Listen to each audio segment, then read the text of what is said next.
तो last class में हमने देखा था कि एंगुलर जेएस जो है हमारे पास क्या है, जावा स्क्रिप्ट का एक फ्रेमवर्क है। ठीक है, इसको हम jQuery लाइट भी कहते हैं। और इसके फायदे क्या है हमारे पास? इसका फायदा ये है एंगुलर जेएस का कि इसमें डोम का जो है कम इस्तेमाल होता है। मतलब डोम मतलब क्या, डॉक्यूमेंट ऑब्जेक्ट मॉडल का इसमें जो है कम काम होता है इसके अंदर। बाकी जितना भी काम होता है सारे से क्या होता है, अपनी डायरेक्टिव्स होती हैं। तो एंगुलर जेएस का जो पैटर्न है वो फॉलो करता है किसको, हमारे पास एमवीसी को। एमवीसी की फुल फॉर्म होती है मॉडल व्यू कंट्रोलर। ठीक है, तो मॉडल काम क्या करता था हमारे पास, डेटा को संभालता है, व्यू क्या करता है, उसको डिस्प्ले करवाता है। और जो हमारे पास कौन है, हमारे पास कंट्रोलर है, वो दोनों को क्या करता है, आपस में इंटरेक्शन के लिए काम आता है। ठीक है, काफी इसको मैंने ब्रीफ करा था, इसकी भी वीडियो में मैं रख दूंगा आप लोग के पास। ठीक है, तो आप लोग वहां से इसकी वीडियोस भी देख सकते हैं लास्ट क्लास की। ठीक है, तो आज हम थोड़ी सी कोडिंग करते हैं एंगुलर जेएस की हम यहाँ पे, और चेक करते हैं कि किस तरीके से हम काम कर सकते हैं। अच्छा, एंगुलर जेएस में जो हमारा बाइंडिंग जो होती है, डेटा बाइंडिंग जिसे कहते हैं हम, वो दो तरीके से होती है। डेटा बाइंडिंग जो होती है कितने तरीके से होती है, दो तरीकों से होती है। अब वो किस तरीके से होती है मैं अभी आप लोग को दिखाता हूँ। ठीक है, तो जो है हम काम करते हैं इसके अंदर, एंगुलर जेएस के अंदर। तो यहाँ पे हम कोडिंग करते हैं इसकी थोड़ी सी। Just wait a minute.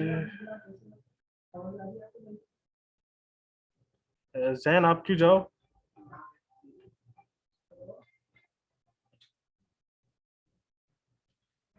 तो यहाँ पे मैंने बॉयलर प्लेट लगा ली है इसकी। वीएस कोड सबको दिख रहा है, विजिबल है सबको? वीएस कोड सबको विजिबल है? Yes sir. अच्छा, तो हमें जब भी एंगुलर जेएस इस्तेमाल करना पड़ती है तो हम उसे क्या लगाते हैं, सीडीएन लगाते हैं। ठीक है, तो गूगल पे जाएंगे यहाँ पे हम, और इसको जिस तरह हम बूटस्ट्रैप इस्तेमाल करते हैं ऑनलाइन ऑफलाइन तरीके से, इस तरह से आप एंगुलर जेएस को भी इस्तेमाल कर सकते हैं, ऑनलाइन भी और ऑफलाइन भी। तो यहाँ पे लिखना है Angular, just wait a minute,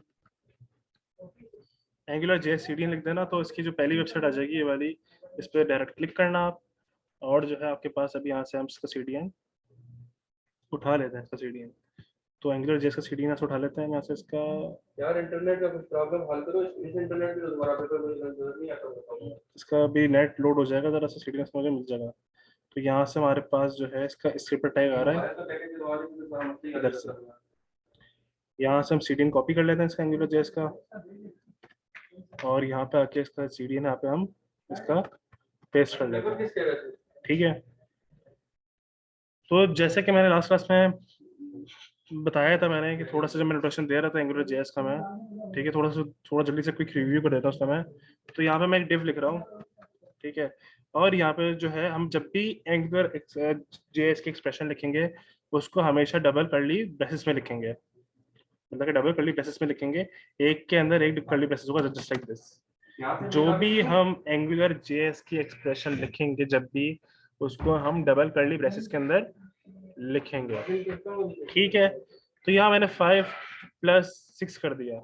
5+ क्या करा है, 6 करा है। अगर मैं आप लोग को भी इसका फिलहाल इसका मैं आउटपुट दिखाऊं, तो इसका आउटपुट मेरे पास जो है कुछ इस तरीके से आ रहा होगा, जो भी आपकी थोड़ी देर पे स्क्रीन के ऊपर शो हो जाएगा।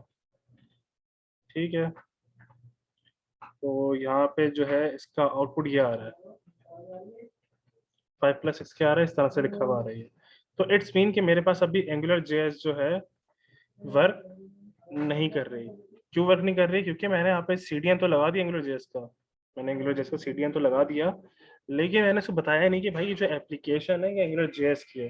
तो इसके लिए क्या करना पड़ेगा हमको, यहाँ पे आएंगे, यहाँ पे हम एनजी ऐप लिखेंगे। जब मैं यहाँ पे एनजी ऐप लिखूंगा डायरेक्टरी होती है, मतलब कि इट्स मीन एनजी जो है हमारे पास, ये जो एनजी है ये एंगुलर से निकाला गया है। किसने निकाला गया? एंगुलर का। ये एंगुलर का जो एनजी वाला, अगर आप सीडीएन देख रहे हो वाला, ये जो एंगुलर का एनजी है ये यहाँ से निकाला गया है।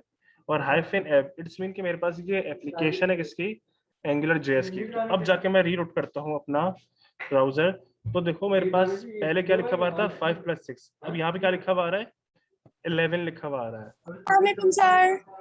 वालेकुम अस्सलाम। तो यहाँ तक किसी को मसला कोई? यहाँ पे आया हूँ, यहाँ पे दोबारा मैंने क्या लिखा, डबल कर्ली ब्रेसेस लगाए, और यहाँ पे मैं लिखा 7+2 लिखा, 7+2 लिखा मैंने यहाँ पे अगेन। ठीक है, तो यहाँ पे जाके इसको रीलोड करते हैं अगेन। तो देखो मेरे पास क्या लिखा हुआ है, 7+2 एज इट इज लिखी वेरी एक्सप्रेशन मेरे पास।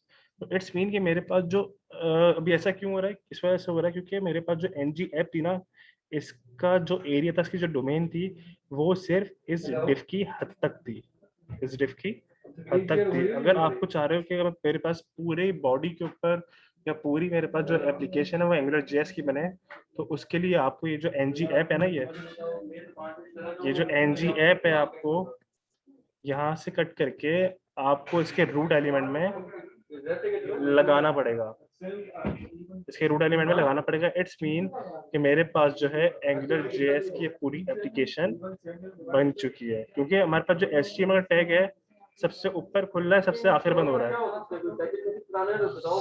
सबसे आखिर में बंद हो रहा है।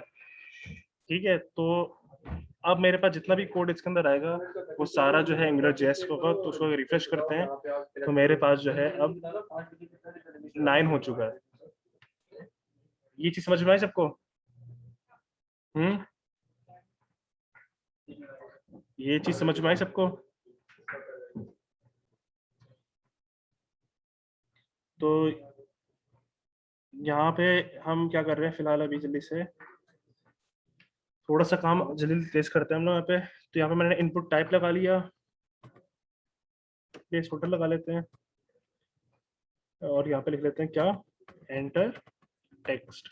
ठीक है, हम ये वही पुराना काम कर रहे हैं जिस तरह मैं बोलता था ना आप लोगों को कि करिए, जो भी टेक्स्ट इसमें डालूं मैं, जो भी टेक्स्ट क्या करूं इसमें एंटर करूं मैं। इसका मैं फिलहाल अभी आपको आउटपुट दिखाऊं इसका मैं। मेरे पास इसका आउटपुट जो है कुछ इस तरीके से आ रहा होगा।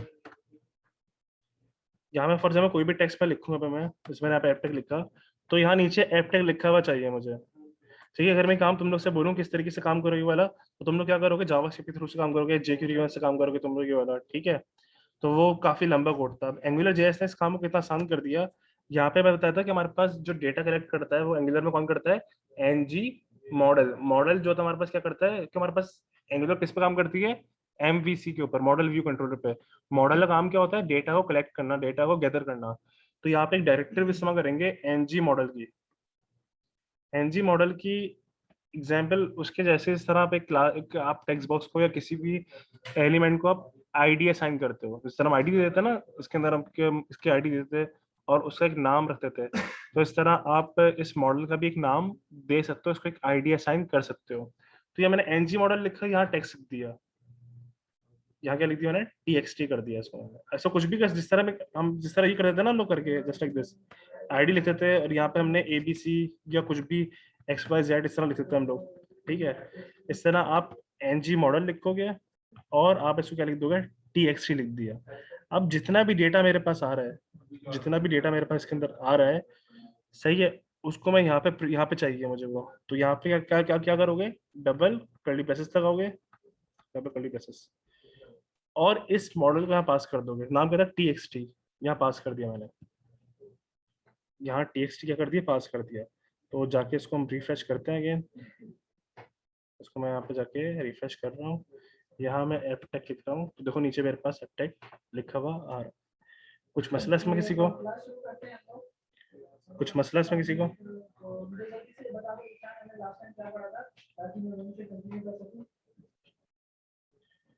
इस चीज में किसी को इश्यू कोई? एक तरीका यह था कि यहाँ पे डायरेक्ट मैं एक्सप्रेशन, डायरेक्ट मैंने यहाँ पे क्या लिख दिया, डबल कर्ली ब्रेसेस लगाया और यहाँ पे मैंने मॉडल का नाम लिख दिया। एक तरीका ये था। ठीक है, दूसरा तरीका क्या है, यहाँ पे हम मॉडल को क्या करवाएंगे, बाइंड करवाएंगे। हमारे पास 2 वेज बाइंडिंग थी, हमारे पास 2 वेज बाइंडिंग थी। तो एक वे तो ये हो गया हमारे पास, वो वे क्या था हमारे पास कि आप इस तरीके से कर दो। दूसरा वे क्या हमारे पास, हम यहाँ पे जो है NG बाइंड लिखेंगे, इसकी डायरेक्टिव इस्तेमाल करेंगे NG बाइंड की। ठीक है, NG बाइंड की ये डायरेक्टिव होती है, मॉडल को बाइंड करने के लिए काम आती है।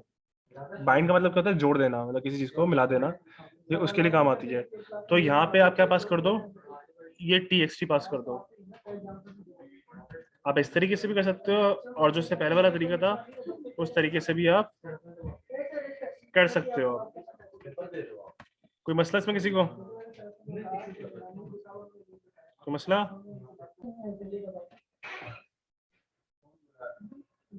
तो काम ही करना है। अब मैं चाह रहा हूँ कि जब मैं यहाँ पे क्या क्या करूँ,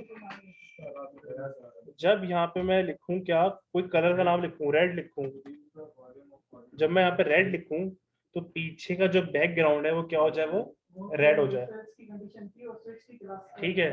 जब यहाँ पे मैं क्या लिखूँ, ब्लू लिखूँ, तो पीछे का जो बॉडी का बैकग्राउंड है वो क्या हो जाए, वो ब्लू हो जाए। जो कलर यहाँ पे लिखूँ उसका बैकग्राउंड उस कलर का हो जाए।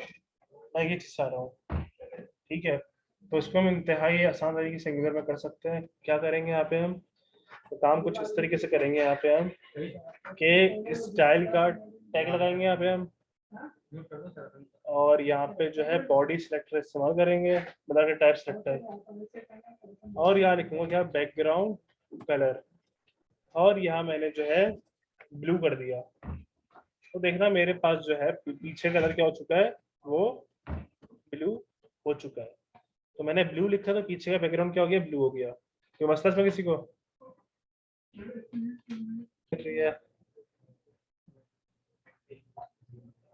तो यहाँ पे क्या करेंगे, यहाँ इसको हटाएंगे से ब्लू को, और यहाँ पे हम डबल कर्ली ब्रेसेस लगाएंगे, और यहाँ पे TXT लिख देंगे। यहाँ पे क्या लिखेंगे, TXT लिख देंगे। तो अब जाके रिफ्रेश करते हैं इसको हम। तो यहाँ पे मैं जो भी कलर लिखूंगा अब मैं, तो उस कलर का बैकग्राउंड हो जाएगा। रेड लिखा रेड हो गया, ब्लू लिखा ब्लू हो गया, ग्रीन लिखेंगे ग्रीन हो जाएगा। आया समझ?